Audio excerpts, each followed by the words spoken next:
Trade योगी channel पर आप सभी का स्वागत है। आइए बैंक निफ्टी के सभी स्टॉक्स की एनालिसिस करते हैं और देखते हैं कि इस वीक में बैंक निफ्टी इनकी मदद से कहां तक पहुंच पाएगी या फिर नीचे जाएगी या ऊपर जाएगी। सभी चीजों की चर्चा करेंगे। शुरुआत करेंगे एचडीएफसी बैंक से। 1 डे का टाइम फ्रेम है और 1 डे के टाइम फ्रेम पे बहुत ही बढ़िया बियरिश पैटर्न बनता हुआ नजर आ रहा है, बियरिश प्राइस एक्शन बनता हुआ नजर आ रहा है। उस सब के लिए आपको एक ट्रेंड लाइन और ड्रॉ करनी पड़ेगी, जो कि है ये। जब तक ये ट्रेंड लाइन का ब्रेकआउट ना हो जाए तब तक हम कॉल साइड जाने की या फिर अप साइड बाइंग साइड की सोचने की भी गलती नहीं करेंगे। ये ट्रेंड लाइन हमारे लिए बेस है बाइंग साइड जाने के लिए।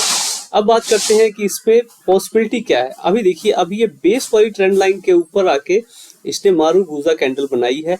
अगर ये मारूबूजा कैंडल ब्रेक होती है और नीचे की तरफ निकलती है और ये सपोर्ट ब्रेक हो जाती है तो फिर सस्टेन करने पे 1580 और 1580 के नीचे सस्टेन करने पे 1540 तक का टारगेट हम इस वीक में प्लानिंग करके चल सकते हैं। सेकंड पॉसिबिलिटी क्या बनती है? सेकंड पॉसिबिलिटी बनती है कि ये सपोर्ट बहुत ही अच्छी सपोर्ट है। पहली बार जब इस सपोर्ट पे आई थी तो भी ऑल टाइम हाई लगाया था, दूसरी बार जब इस सपोर्ट पे आई थी तब भी ऑल टाइम हाई बनाया था इसने, और तीसरी बार इस सपोर्ट पे आ रही है। तो ज्यादा नहीं तो कम से कम इस ट्रेंड लाइन का ब्रेकआउट भी अगर दे दे और सस्टेन करती हुई दिखे तो हमें 1700 तक के लेवल दोबारा से इस वीक में देखने को मिल सकते हैं। इस तरह से आप प्लानिंग करके एचडीएफसी में चल सकते हैं। एचडीएफसी के बाद बारी आती है किसकी? एचडीएफसी के बाद बारी आती है कोटक महिंद्रा बैंक की। कोटक महिंद्रा बैंक में क्या हो सकता है? कोटक महिंद्रा बैंक में बहुत ही बढ़िया बियरिश फॉर्मेशन हो रहा है, लेकिन लेकिन लेकिन देखिए, एचडीएफसी बैंक की तरह कोटक बैंक ने अपनी ये मेजर सपोर्ट को कर दिया है ब्रेक, ठीक है, और निकल रहा है गैप फिल करने की तरफ। अगर ये गैप फिल करने के बाद गैप फिल करके बाउंस लेता है तब तो हम अपसाइड के लिए कुछ प्लानिंग करेंगे 1825 के ऊपर, ठीक है, और 1900 तक की प्लानिंग इस वीक में कर सकते हैं। लेकिन अगर ये ब्रेक हो जाता है, ठीक है, और इसके नीचे सस्टेन करता है, यानी कि 1770 के नीचे अगर सस्टेन कर जाता है मार्केट कोटक महिंद्रा बैंक, तो फिर हमारा टारगेट 1712 यानी 1700 तक का पहला, और 1700 के नीचे सस्टेन करने पे 1646 तक का टारगेट प्लान करके चल सकते हैं, जो कि हमें इस वीक में देखने को मिल सकता है। कोटक महिंद्रा बैंक के बाद अब हम किसकी चर्चा करेंगे? तो इसके बाद बारी आती है आईसीआईसीआई बैंक की। आईसीआईसीआई बैंक में क्या हो रहा है? आईसीआईसीआई बैंक में बुल चैनल का ब्रेकडाउन हो चुका है। केवल एचडीएफसी ही अभी तक संभाल के बैठा हुआ दिख रहा है अपसाइड के ब्रेकआउट को या अपसाइड जाने के उसको। एचडीएफसी एक स्ट्रॉन्ग सपोर्ट पे दिख रहा है। दूसरी कोटक बैंक और आईसीआईसीआई दोनों ने स्ट्रॉन्ग सपोर्ट जो था इसका उसे ब्रेक कर दिया है और नीचे की तरफ निकल रहा है। अब यहाँ से एक बाउंस ले और इसे सस्टेन करे या फिर इस लो को ब्रेक करे, ठीक है, जो कल का जो फ्राइडे की कैंडल का लो है इसे ब्रेक करे, तो यहाँ पे एक वैल्यू जोन है। इस वैल्यू जोन का ब्रेक होना जरूरी है, जो कि 940 तक का है। 940 के नीचे अगर सस्टेन कर जाता है तब हम इसमें बियरिश प्लानिंग करेंगे। बियरिश प्लानिंग में हमारी 920 का पहला टारगेट रहेगा और दूसरा टारगेट 920 के नीचे सस्टेन करने पे 880 तक का प्लान करके चल सकते हैं। एक चीज आप सभी करेंगे, इस जोन को थोड़ा सा आप एक्सटेंड कर लेंगे, क्योंकि ये जोन कहीं ना कहीं एक टारगेट की तरह हमें यूज में हमारे आ सकता है। इसके अंदर भी हेड एंड शोल्डर पैटर्न का फॉर्मेशन हो रहा है। ध्यान से देखा जाए तो ये देखिए, ये एक शोल्डर और ये दूसरा हेड माने, ठीक है, और ये सेकंड शोल्डर। तो इसकी नेक लाइन का ब्रेकडाउन हो चुका है। अब इस नेक लाइन को रिटेस्ट करना है और फिर नीचे की तरफ निकलना है। अगर रिटेस्ट करने यहाँ तक पहुंच जाता है तब तो थोड़ा सा कॉशियस अप्रोच के साथ प्लान करेंगे, तब हमारा पॉजिटिव प्रोजेक्शन की बात आ जाती है। अगर यहाँ से अपसाइड निकलता है और इसके ऊपर सस्टेन करता है 960 के ऊपर, तो फिर हमारा टारगेट 980, और 980 में इस बुलिश ट्रेंड लाइन का अगर ब्रेकआउट होता है और इसके ऊपर सस्टेन करता है तो फिर हम दोबारा से अपसाइड यानी कि 1050 तक के लिए प्लानिंग करके चल सकते हैं। दोनों ही पॉसिबिलिटीज हमने इसमें डिस्कस कर ली हैं। देखिए, मार्केट में काम करने का तरीका क्या होना चाहिए? मार्केट को लेके कभी भी बुलिश या बियरिश एक सिंगल व्यू नहीं बनाना चाहिए कभी भी। एक सिंगल व्यू बनाने से होता क्या है, हम मार्केट की एक्चुअल मूवमेंट को मिस कर देते हैं। एक सिंगल व्यू बना लिया, नहीं भाई मैं तो बुलिश हूँ, चाहे मार्केट जितनी नीचे जाए मेरा व्यू बुलिश है और ये होगा ही होगा, ऐसा नहीं करना चाहिए कभी भी। रिजिड स्ट्रक्चर लेके, रिजिड माइंडसेट लेके मार्केट में काम नहीं करते हैं। तो HDFC के अलावा ICICI, कोटक और ये तीसरा स्टेट बैंक ऑफ इंडिया भी अपने बुल चैनल यानी स्ट्रॉन्ग सपोर्ट का ब्रेकडाउन कर चुका है। ठीक है, और बहुत ही बढ़िया फॉल देखने को मिली है। हमारा इस लेवल तक का टारगेट था, ये टारगेट भी अचीव हुआ है। इसके बाद से सेकंड टारगेट हमारा अपसाइड के लिए हमने प्लान किया था, यहाँ तक का टारगेट था हमारा 565 का, ये टारगेट हमारा अचीव हुआ है। इसके बाद 550 का टारगेट था, ये यहाँ से हल्का सा साइडवेज टू बुलिश होता हुआ नजर आ रहा है। कोटक महिंद्रा बैंक में भी ब्रेकडाउन था, ICICI में ब्रेकडाउन था, HDFC स्ट्रॉन्ग सपोर्ट पे था और state bank of India support के ऊपर हल्का सा साइडवेज टू बुलिश चैनल बनाता हुआ नजर आ रहा है।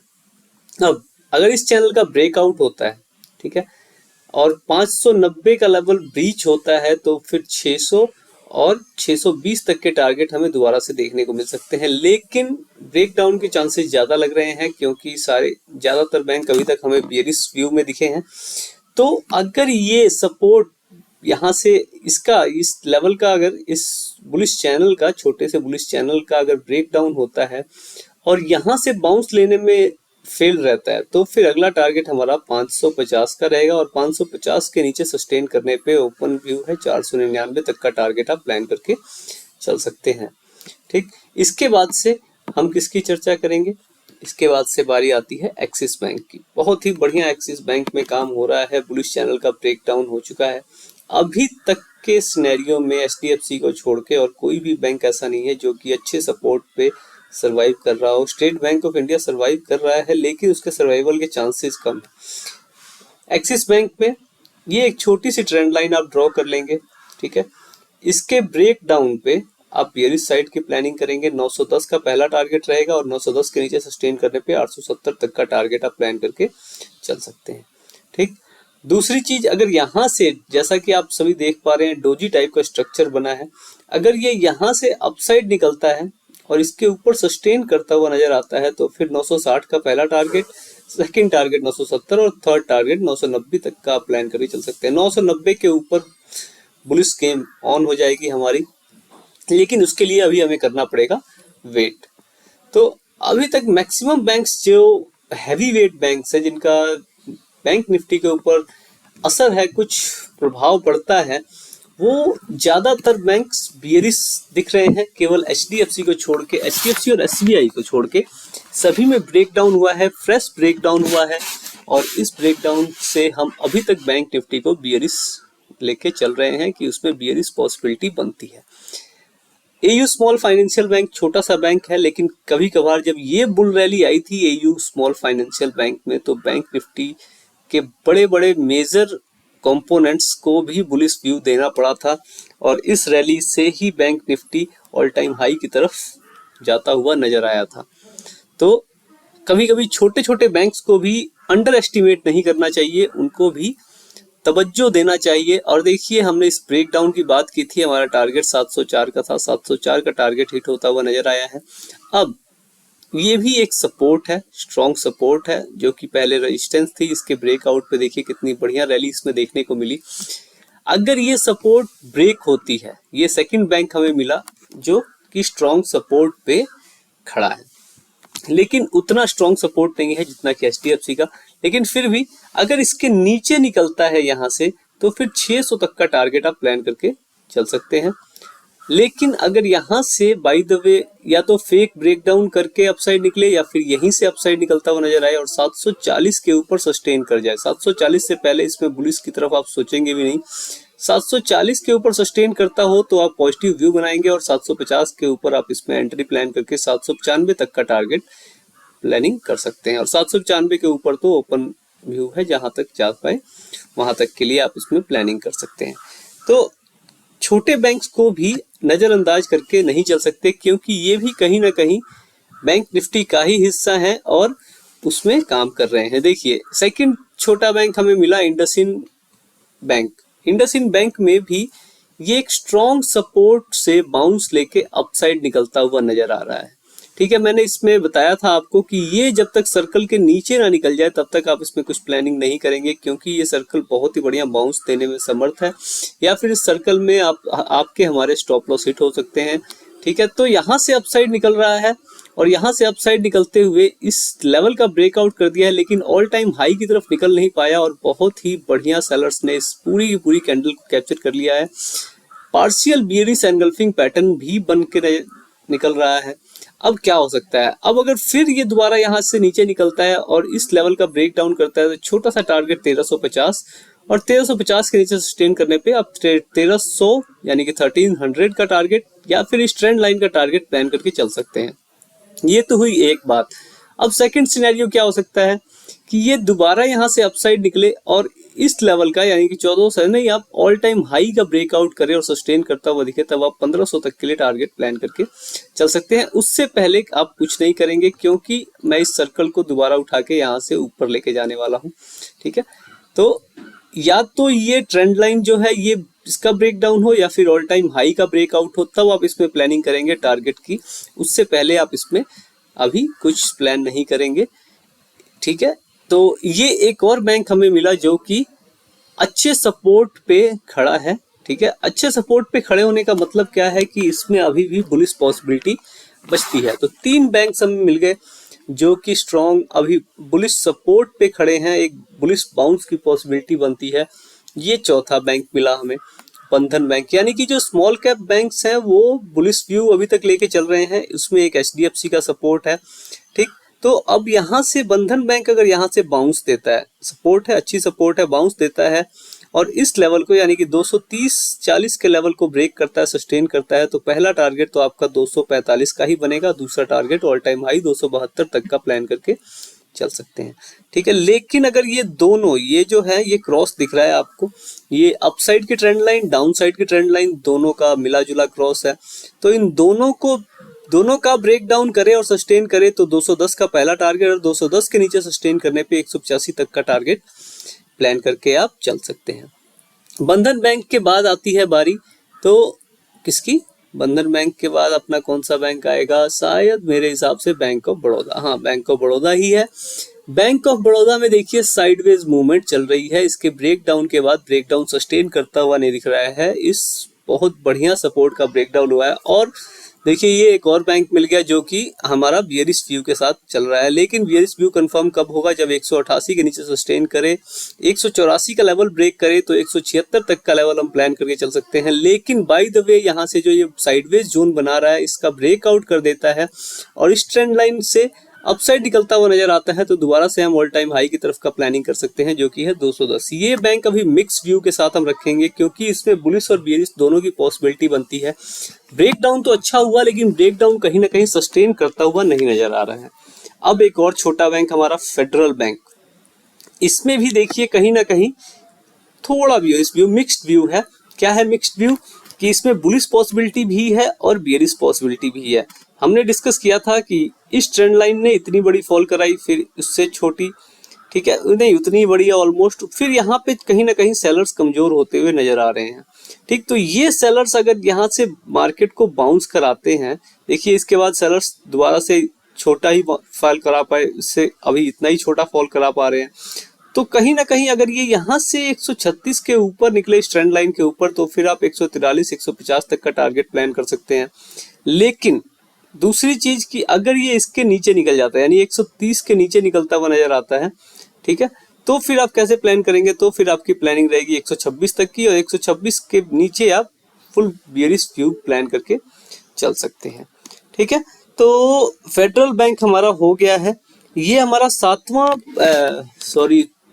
उन्हीं बैंकों के साथ है जो कि बियरिश व्यू के साथ चल रहे हैं। हमारा बुलिश अभी तक कौन कौन से बैंक थे, तो हमारे पास बुलिश थे, एक था हमारा HDFC, सेकंड था हमारा SBI थोड़ा सा बुलिश, और थर्ड था हमारा फेडरल बैंक।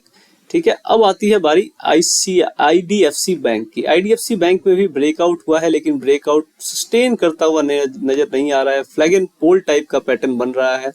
तो इस फ्लैग एंड पोल का हम क्या करें, इस फ्लैग एंड पोल को हम मार्क करते हैं। ठीक है, फ्लैग एंड पोल को मार्क करते हुए आप एक छोटी सी ट्रेंड लाइन भी बनाएंगे, क्योंकि ये देखिए धीरे धीरे अपसाइड निकलता हुआ नजर आ रहा है। ठीक है, ऐसी ही कुछ फॉर्मेशन हमें बैंक निफ्टी के अंदर कब मिल रही थी देखने को, जिस दिन हमारा साइडवेज मूव हुआ था और कुछ ऐसी ही बॉक्स के अंदर ट्रेंड लाइन की फॉर्मेशन दिखी थी। हाँ, एक्सपायरी से पिछले दिन यानी कि वेडनेसडे को। तो उस व्यू के साथ हमने प्लान किया था अगर ये ट्रेंड लाइन ब्रेक होती है तो हम बियरिश व्यू के साथ प्लान करेंगे, और बहुत ही बढ़िया ब्रेक डाउन देखने को मिला था, और उसके बाद से अभी तक बैंक निफ्टी उस ब्रेक डाउन से उभर नहीं पाई है। तो उस टाइप का ही कुछ यहाँ पे फॉर्मेशन होता हुआ दिख रहा है। तो प्लानिंग कैसे करें? अगर इस ट्रायंगल का ब्रेक डाउन होता है, इस ट्रेंड लाइन का ब्रेक डाउन होता है, ठीक है, तो फिर हमारा पहला टारगेट 86, दूसरा 83, और 83 के नीचे सस्टेन करेंगे तब हम फुल बियरिश हो जाएंगे। हमारा टारगेट 73 तक का हम प्लान करके चल सकते हैं। लेकिन सेकंड पॉसिबिलिटी भी है, क्या पता ब्रेक डाउन की जगह ब्रेकआउट दे दे, तो ऑल टाइम हाई के ब्रेकआउट के बाद ही हम इसमें कुछ प्लानिंग करेंगे, जो कि हमारा 100 तक का हो सकता है टारगेट मिल जाए। तो ये एक और बैंक है जहां पे बियरिश व्यू और बुलिश व्यू दोनों की पॉसिबिलिटी है, क्योंकि जो स्मॉल कैप बैंक्स हमारे अभी तक निकल के आ रहे हैं वो सभी के सभी मिक्स्ड व्यू में निकल के आ रहे हैं, एक फेडरल बैंक को छोड़ के। ठीक है, फेडरल बैंक में अच्छी बुलिश मूव हमें देखने को मिल रही है और बुलिश पॉसिबिलिटी दिख रही है। तो ये एक और बैंक हो गया जिसमें मिक्स्ड व्यू हमारा नजर आ रहा है, क्योंकि इसमें देखिए ब्रेक यहाँ से ऑल टाइम हाई से नीचे की तरफ तो निकल रहा है, लेकिन क्या हो रहा है, इसमें दोबारा से अपसाइड निकलता हुआ नजर आ रहा है। तो इसमें हम यहाँ से ना ही अपसाइड की प्लानिंग कर सकते हैं ना ही नीचे की साइड की। ये एक ट्रेंड लाइन थी, इसका ब्रेकडाउन किया, इसका ब्रेकडाउन भी सस्टेन नहीं कर पाया। थोड़ा सा पॉजिटिव व्यू तो लग रहा है, यहाँ से अपसाइड निकले तो ऑल टाइम हाई का टारगेट, ऑल टाइम हाई के इस हाई के ऊपर निकले तो हम 71 तक का टारगेट प्लान करके चल सकते हैं। दूसरी पॉसिबिलिटी क्या बनती है कि यहाँ से नीचे की तरफ निकले, 58 से बाउंस करता है तो फिर 65 71 तक के टारगेट। लेकिन यहाँ से अगर नीचे निकलने लगे तो जब तक ये दोनों ट्रेंड लाइन का ब्रेकडाउन ना करे तब तक इसमें कुछ प्लानिंग ना करें। ब्रेकडाउन के बाद 47 तक का टारगेट आप प्लान करके चल सकते हैं। ठीक है, तो हमने बैंक निफ्टी के सभी स्टॉक्स की एनालिसिस की है और उसके बेसिस पे हमें लग रहा है कहीं ना कहीं अगर HDFC का सपोर्ट टूटता है, HDFC ही मेन है, स्मॉल कैप्स तो चलिए मिक्स्ड व्यू के साथ खड़े हैं, HDFC और SBI ये दोनों अच्छे सपोर्ट पे एक्ट कर रही हैं। अगर ये दोनों में ब्रेक डाउन होता है तो इन दोनों के ऊपर कल आपको नजर बना के रखनी है। इन दोनों में ब्रेक डाउन होता है तो अच्छा बियरिश व्यू, और ये सपोर्ट अगर अच्छा एक्ट कर देते हैं तो फिर हमें बुलिश व्यू के साथ मार्केट में प्लानिंग करके हम चल सकते हैं। तो इस वीडियो में इतना ही, आगे मिलते हैं हम निफ्टी 50 के हैवी वेट स्टॉक्स की एनालिसिस में और देखते हैं कि उसमें हमें क्या व्यू निकल के आ सकता है। उसके भी सभी स्टॉक्स की एनालिसिस कर लेते हैं, लेकिन 50 स्टॉक्स हैं और 50 स्टॉक्स की एनालिसिस वीडियो में बताना थोड़ा सा बहुत बड़ी वीडियो हो जाएगी। उसमें कोई दिक्कत तो नहीं है, मैं तो बता दूंगा, करता ही हूँ मैं एनालिसिस, तो फिर बताने में कोई दिक्कत नहीं है, लेकिन वीडियो थोड़ी सी बड़ी हो जाती है इसीलिए दिक्कत होती है। आप सबको भी देखने में मजा नहीं आएगा। और उन स्टॉक्स को अगर हम 5-5 स्टॉक्स 10-10 स्टॉक्स के उसमें करके करें तब भी बढ़िया रहेगा, लेकिन उससे भी कोई ज्यादा फर्क पड़ेगा नहीं, क्योंकि देखिए मेनली हम लोग ऑप्शंस के अंदर काम करते हैं, ऑप्शंस के अंदर काम करना सीखना चाहते हैं। तो हैवी वेट स्टॉक्स की एनालिसिस बहुत होती है, इसीलिए हैवी वेट स्टॉक्स की एनालिसिस की वीडियो के साथ अगली वीडियो में हम मिलते हैं। तब तक के लिए बाय बाय।